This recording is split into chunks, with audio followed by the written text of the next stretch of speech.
Bonjour, je suis Raphaël Chauvel, je suis directeur produit chez Centréon et aujourd'hui je suis avec Pierrick. Oui, Pierrick Martel, en charge du product marketing. Alors, ça y est, c'est le vrai départ de ce Centréon Summit 2023, troisième du nom. Chez Centréon, on fête les 18 ans. Moi, ça fait que 6 ans que je suis là, mais enfin, le produit évolue très vite, 2 releases par an. Alors, j'ai l'impression qu'il évolue de plus en plus vite. Faisons le point. Tout d'abord, peut-être la roadmap produit, et ensuite tous les détails de la dernière version 23.10 qui est sortie il y a 3 semaines. Raphaël, c'est à toi pour la roadmap produit. Merci Pierrick. Donc avant effectivement de rentrer dans le détail de la 23.10, les thèmes principaux qui nourrissent notre roadmap, je vous les avais déjà présentés au Summit l'année dernière. Ces grands thèmes restent les mêmes. Évidemment, ce qu'on met derrière ces thèmes change. Un premier thème, ça concerne le déploiement, moderniser toujours la plateforme pour qu'elle soit plus prête pour le cloud, privé, public, assurer la sécurité, assurer aussi qu'on couvre les plus grands environnements supervisés. On a des clients de taille de plus en plus importante. Et donc ça fait partie de ce premier thème. Et ce qui arrive là dans les prochaines versions, j'allais dire, d'une part, on continue à s'adapter par rapport aux technologies sur lesquelles tourne Centréon. Donc on va supporter la nouvelle version de Debian 12. On va aussi on a aussi, via la 23.10, lancé le support des pollers sur Raspberry Pi OS. Ça, c'était une nouveauté, on en parlera aussi tout à l'heure. On va officialiser le support de MySQL 8, en plus de MariaDB. Et puis, il y a des évolutions structurelles, j'allais dire, de l'architecture pour aller vers du cloud. Donc, clusteriser des composants, permettre une livraison sous forme de containers, s'intégrer dans les marketplaces des cloud providers, etc. Super. Un deuxième thème, c'est la supervision connectée. Vous savez, comme c'est important que Centréon, à la fois, puisse aller chercher des informations sur plein d'équipements en standard, puisse aussi fournir des informations ou lancer des actions sur des systèmes tiers, et puis puisse permettre un accès par ces API pour s'intégrer dans les écosystèmes de nos utilisateurs. Donc, on continue évidemment ce travail sur les API, sur l'autodécouverte, sur les connecteurs qu'on release chaque mois. Quelques points sur ce qui arrive sur ce thème-là. On va étendre nos connecteurs ITSM à des nouveaux cas d'usage. Aujourd'hui, on crée des tickets, mais on peut faire plus. Et on sait comme la connexion entre ITSM et supervision est importante pour nos utilisateurs. On va sortir une nouvelle technologie d'agent. Donc ça, c'est la grande nouveauté. D'accord. Donc on sera ravis de vous partager en fait l'évolution, et puis il y aura un programme bêta aussi évidemment sur cette fonctionnalité majeure. On va étendre la découverte aux dépendances, c'est-à-dire pas seulement découvrir des éléments isolés, mais aussi les relations qu'ils ont les uns aux autres, parce que ça déclenche plein de cas d'usage hyper intéressants. Et puis, on se penche sur l'analyse des logs. Nos utilisateurs ont à gérer des volumes de plus importants de journaux, et c'est pas facile d'identifier les anomalies dans ces journaux. Un point qui nous tient à cœur aussi, c'est la visibilité métier. C'est arriver à transformer finalement toutes ces données techniques qu'on gère en données qui ont du sens pour les métiers de nos utilisateurs. Donc, on continue à pousser nos développements autour de l'analyse des données. Vous verrez que dans la 23.10, On a un nouveau système de tableau de bord qui est apparu, donc ça, ce sera important aussi. On a plein d'évolutions sur nos modules Map ou Business Activities qui arrivent. Et puis, on a aussi l'utilisation de l'intelligence artificielle avec ce nouveau module qui est en bêta autour de la prédiction de capacité. Et le dernier thème autour de l'expérience client, on continue à moderniser nos parcours, on continue à prendre en compte les feedbacks de nos clients via ce qui nous est remonté dans les conversations, dans The Watch, etc. On continue à améliorer aussi tout ce qui est onboarding des nouveaux utilisateurs, finalement, en les guidant dans l'apprentissage. Donc, là, quelques annonces. Vous avez peut-être vu sur The Watch que dans la prochaine version de Centrion, on retirera les fameux vues hôtes et services qu'on avait annoncés comme dépréciés il y a très longtemps. Donc, là, je fais un appel à vous aussi, notre communauté d'utilisateurs.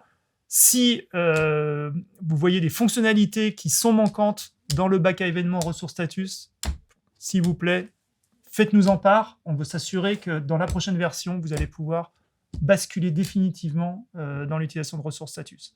Et puis, dans nos cartons, on a une revue du parcours de configuration, une barre de recherche unifiée pour l'ensemble de la solution.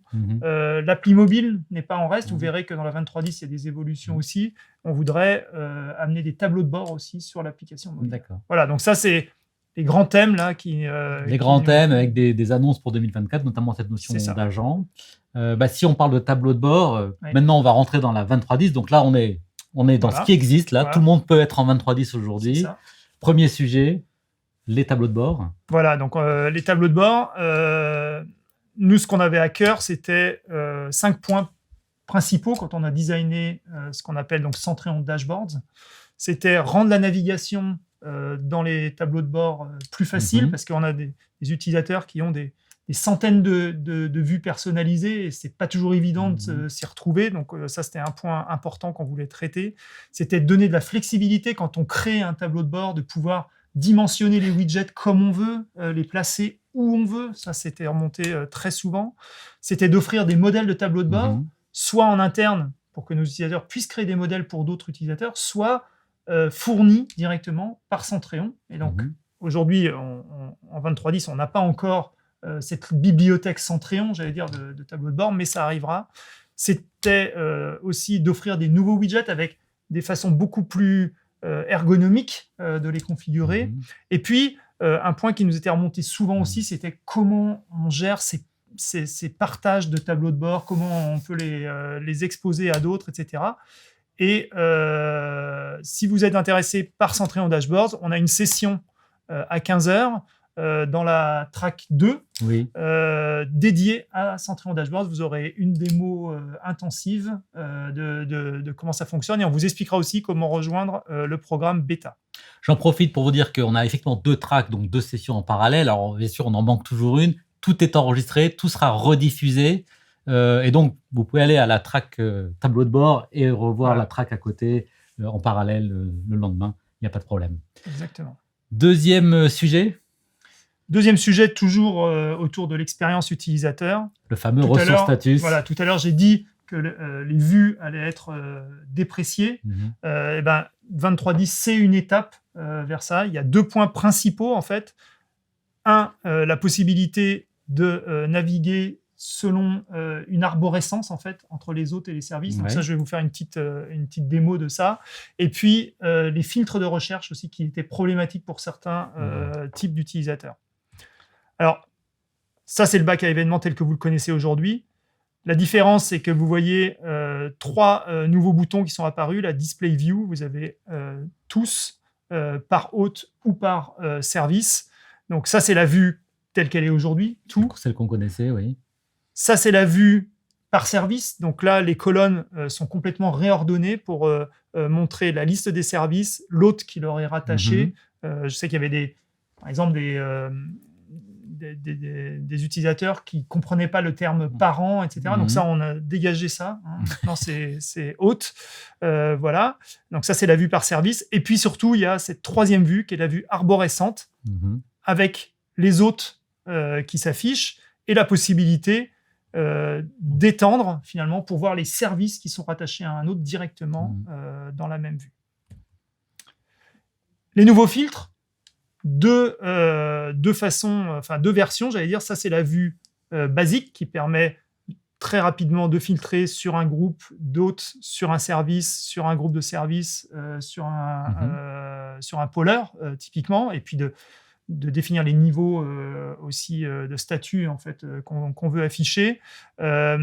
Ces recherches, elles sont, j'allais dire, en auto-complétion, c'est-à-dire qu'il suffit de taper le début ou même le milieu d'un mot et on a la liste en fait de ce qui correspond. On peut sélectionner ce qu'on cherche. Voilà. Donc là, vous voyez, par exemple, j'ai sélectionné le service Swap et donc ça me filtre sur Swap. Et puis, on a une vue étendue parce qu'on a des utilisateurs qui veulent aller au-delà de simplement host et service, qui veulent aussi filtrer sur les catégories, sur les sévérités. Et donc, ça, c'est rendu possible. Évidemment, à tout moment, on peut sauvegarder un filtre et puis retrouver cette recherche dans la barre en haut à droite. Donc, c'est en fait la combinaison de ces trois vues plutôt qu'une, plus la facilité de sauvegarder des filtres, des recherches et donc des vues, qui fait que ce que l'on pense, c'est que les anciennes vues deprecated, legacy, ne sont plus nécessaires. Nous, on est convaincus qu'avec ça, vous avez tout ce qu'il vous faut. Si ce n'est pas le cas, en gros, vous avez quelques mois. On a déjà eu pas mal de retours sur The Watch suite à l'annonce. On a aussi des conversations régulières avec des clients. On est en train de compléter cette liste en fait, et en 24.04, on traitera en fait ce qui pourrait éventuellement encore bloquer dans l'utilisation. Je rajoute encore un point, c'est que aussi bien dashboard comme on l'a vu que ce ressource status, ça c'est disponible dès la version open source. Absolument. C'est disponible aussi bien dans la version open source que dans toutes les versions commerciales. Exactement. C'est le cœur, c'est la base, et donc vous pouvez tous passer en 23.10 pour profiter de ces améliorations. Absolument. L'appli mobile. L'appli mobile, alors là, on est toujours dans l'expérience utilisateur. Deux nouveautés. D'une part, on a mis à jour le look and feel, parce que c'était encore les anciennes couleurs Centréon, l'ancien logo. Et on a ajouté la possibilité de se connecter via un fournisseur d'identité OpenID Connect ou SAML. L'appli en tant que telle, elle a été peu retouchée jusqu'à maintenant. Comme je vous disais, on a des plans en fait, pour la moderniser, mais elle permet quand même d'avoir accès aux fonctionnalités de ressources status, de pouvoir voir même jusqu'au graphe en fait, de performance. Donc, n'hésitez pas à l'utiliser, elle est disponible.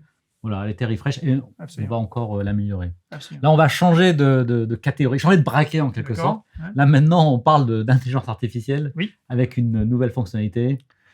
Voilà, alors certains d'entre vous ont peut-être participé au webinaire qu'on a fait cet été sur nos services AIOps. Ce cas d'usage sur la prédiction de capacité, il vous sera détaillé aussi dans une session particulière à 16h, toujours dans la track 2.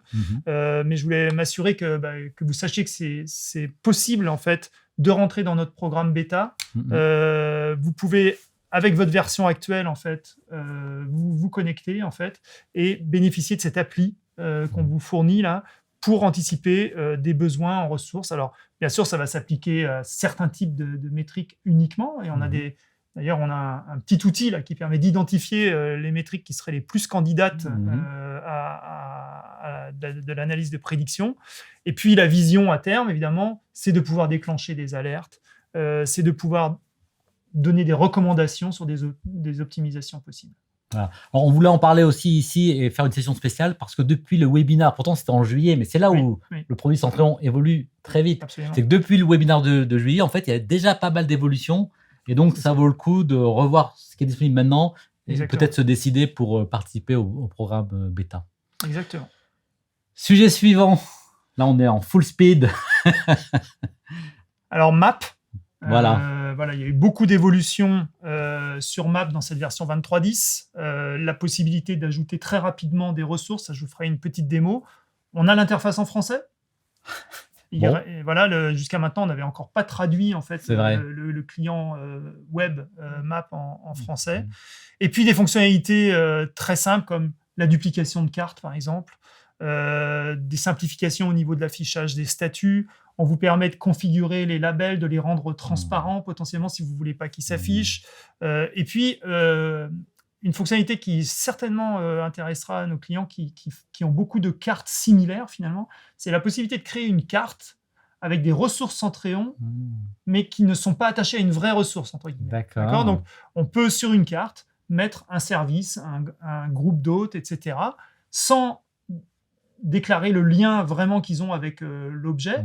Et ça permet de faire des modèles de cartes qui peuvent être dupliqués et après juste configurés pour ajouter ces modèles. Donc ça, c'est vraiment majeur. Là, on rentre dans le modèle de carte. On a beaucoup de clients qui ont des activités très, très dispersées, très distribuées, 700 magasins par exemple. Je crée un modèle de carte d'un magasin, le routeur, les caisses, machin. Et ensuite, je duplique cette carte, mais avec et après, les vrais hosts, les vrais voilà, services. je configure les vrais hosts et services qui sont derrière. Donc, encore quelque chose de majeur, même si c'est caché dans les release notes. C'est moi qui écris le blog post release notes. C'est quelque chose que je n'avais même pas forcément tout à fait aperçu. Absolument. Et ça va nous servir de fondation pour des évolutions qu'on a prévues sur Map autour justement de cette automatisation de création de cartes. Très intéressant. Alors, ça, c'est la vue, vue Map telle que vous la connaissez, avec... on voit qu'on a un statut qui est possible d'afficher en fait dans la liste des cartes. On peut donc dupliquer une carte. Maintenant, il y a cette fonctionnalité. Une fois que la carte est dupliquée, je vais aller l'éditer. Je vois qu'il y a un nouveau champ Search a Resource là, qui est affiché. D'ailleurs, je l'ai mis en anglais, là, cette vue, mais vous aurez remarqué auparavant que c'était en français. voilà, là, j'étais en français, migrer, modifier les scénarios. Donc, je vais aller rechercher une ressource, toujours avec l'autocomplétion. Donc, le même principe que ce que je vous ai montré pour Ressource Status. Si vous avez utilisé Ressource Status, vous serez familier avec Map. Donc là, j'ai tapé par exemple 5 caractères, centre, et je vois que y a des groupes, des hosts qui correspondent à cette chaîne de caractères. Je peux aller sélectionner ce que je veux ajouter dans ma carte. Là, j'en sélectionne 2, par exemple, et je pourrais en sélectionner plus, y compris les services qui pourraient correspondre, si j'utilise un autre terme. Et puis, j'ajoute ce que je veux, donc, directement dans la carte. Je sauvegarde, et voilà. D'accord. D'accord. Donc c'est fluide, c'est facile. Ça nous a pris quelques releases pour en arriver là. Voilà. Mais cette fois-ci, ça y est, cette nouvelle génération du produit Map est tout à fait mature et peut être utilisée dans les environnements de production les plus complexes et les plus distribués. Exactement. Super.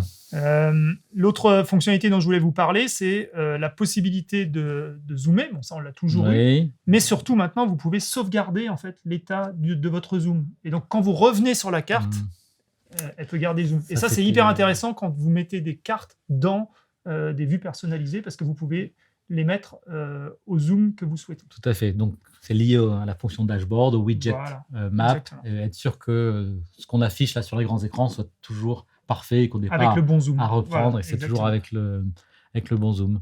Exactement. Bon, très bien. On va quitter le monde de la user experience de l'IHM. Et puis là, on va parler déploiement. Quand on déploie des pollers. Et puis là, il y a une nouveauté. Voilà, il y a une nouveauté, j'en ai un peu parlé tout à l'heure, c'est le support du système d'exploitation Raspberry Pi. Donc, en fait, c'est sur une base de Debian, c'est construit sur des architectures processeurs ARM. Et ça, finalement, c'est déjà quelque chose qui est en production chez certains clients qui ont finalement recompilé notre code du poller pour le faire tourner sur des Raspberry. Là, la différence, c'est qu'on vous fournit les packages tout faits. Alors, on l'a sorti en mode bêta. On a une communauté, on a un groupe de la communauté que vous pouvez rejoindre pour échanger effectivement avec d'autres bêta-testeurs. Et l'application, finalement, c'est principalement pour des sites qui sont supervisés, mais qui n'ont pas forcément une infrastructure avec une salle serveur ou pas une connexion qui pourrait les affranchir d'un poller local, finalement. Et donc, ça peut être pratique de déployer un poller sur un Raspberry.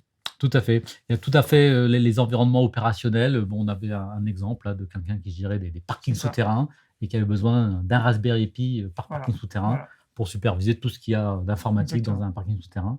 On a les MSP aussi, les infogéreurs. En Espagne, un infogéreur a 200 pôleurs, Voilà. un par client, des tout petits clients qui ont C'est chacun ça. leur petit Raspberry accroché au routeur d'accès. Le sujet suivant, c'est l'intégration de Centréon dans un environnement un petit peu plus large. Donc, alors, on fête aujourd'hui les 18 ans. Dès la première année, Centréon avait déjà une API qui Oui, s'appelait oui, Clappy et qui a absolument. été vraiment très importante pour le succès de Centréon. Absolument. Sauf que maintenant, on est en mode REST. Voilà, donc l'API V2, comme on Son petit l'appelle, nom. c'est l'API REST de Centréon. REST, c'est le protocole, j'allais dire, moderne d'API. Jusqu'à maintenant, on avait des API très générales qui permettaient d'avoir des informations générales sur l'installation de Centréon en tant que tel. On avait une API aussi qui permettait de récupérer des informations du monitoring, Le temps réel. en fait, voilà. le temps réel, voilà, qui permettait de faire quelques actions, d'acquitter, etc. Mais avec la 23.10, on a beaucoup de endpoints REST qui sont apparus pour pouvoir faire de la configuration, les hosts, les templates d'hosts, les catégories, les time periods, etc. Donc tout ça, c'est possible en s'authentifiant avec une authentification classique, avec un utilisateur référencé, utilisateur mot de passe, ou par token applicatif, parce que ça, c'est aussi quelque chose qui est important quand on utilise des API pour faire de l'automatisation. Typiquement, c'est de déclarer une application comme un client reconnu par Centréon et de s'authentifier par ce token. Très bien. Un point important, c'est où trouver la documentation de l'API V2. Évidemment, dans la documentation standard, vous avez la description de cette API V2, et puis on donne même des trucs et astuces pour créer une collection Podman depuis la définition OpenAPI de l'API Centréon. Et puis il y a un lien. Quand vous voyez, référez-vous à la page dédiée, là, vous cliquez là-dessus et vous arrivez sur la documentation officielle des endpoints de l'API, dans laquelle vous avez sur la gauche toutes les catégories d'API, tous les endpoints qui sont soit des get, des posts, des delete, des patchs, etc. Et puis les différents paramètres et même un exemple de payload sur la droite. Voilà. D'accord. Donc, là, un autre exemple avec une API patch, par exemple. Voilà, donc ça, c'est une API qui est utilisée même par le produit Centréon, en fait, puisque notre interface web utilise aussi l'API. Tout à fait. Un point sur les connecteurs. Alors, on sort des connecteurs tous les mois. On a des nouveautés. Là, en bas, là, on en a mis quelques-uns là, de ces derniers mois. Ça peut être du cloud avec Outscale. On a aussi sorti le plugin Docker en mode SSH. Ça va vers du réseau, de la sécurité avec Fortinet. Il y a aussi des solutions de backup. Enfin, vous connaissez tous les mois, ça évolue. tout ce qu'on peut ajouter. Donc, tous les mois, on en ajoute. Et puis, il y a aussi la partie intégration. Deux nouveaux connecteurs qu'on a sortis récemment. Un vers Elastic, qui envoie des métriques à Elastic. Jusqu'à présent, on avait Elastic en mode événement. Maintenant, on a en mode métrique aussi. Et puis, un connecteur ITSM pour créer des tickets dans EasyVista en utilisant l'API REST de EasyVista. D'accord. Des évolutions sur la doc, je crois, de ces connecteurs. Alors effectivement, la documentation des connecteurs de supervision a beaucoup évolué. Alors, on n'a pas encore 100% de la couverture, toutes les pages n'ont pas été refaites, mais là, je vous donne un aperçu, par exemple, sur un nouveau connecteur, le Docker SSH, par exemple, de la complétude finalement des informations qu'on vous donne. Vous voyez que dedans, vous avez les prérequis, vous avez comment installer, vous avez les différents modèles, les métriques qui sortent, et puis les modes qui sont disponibles, toutes les options, etc. Donc là, vous n'avez plus besoin d'aller dans le code pour regarder les options supportées. Très bien. En conclusion, moi, je vous engage, comme toujours, au-delà de ce summit, en fait, à participer aux échanges qui ont lieu sur The Watch. On fait des événements dans les bureaux de Centréon, 3 par an à peu près. Centréon Connect. Voilà, donc c'est l'occasion, évidemment, de nous rencontrer. Nous, ça nous fait beaucoup plaisir de parler à nos utilisateurs, mais aussi de parler à vos pairs, de faire du networking, comme on dit à l'anglaise. J'ai parlé de bêta. Il y a des programmes bêta en cours. S'il y a des sujets qui vous intéressent, connectez-vous. Et puis, on a toujours cette boîte à idées aussi sur The Watch qui nous sert, qui permet de compléter aussi la roadmap, parce que des fois, on s'ennuie.